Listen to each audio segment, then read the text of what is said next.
The National Weather Service in Cleveland has issued a severe thunderstorm warning for northeastern Knox County, Richland County, Ashland County until 8 p.m.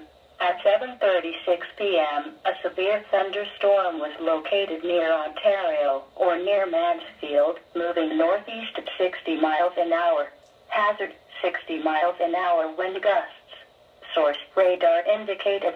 Impact, expect damage to roofs, siding and trees.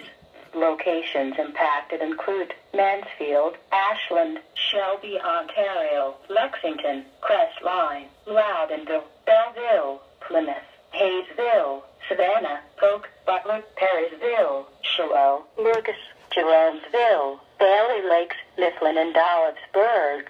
For your protection, move to an interior room on the lowest floor of the building.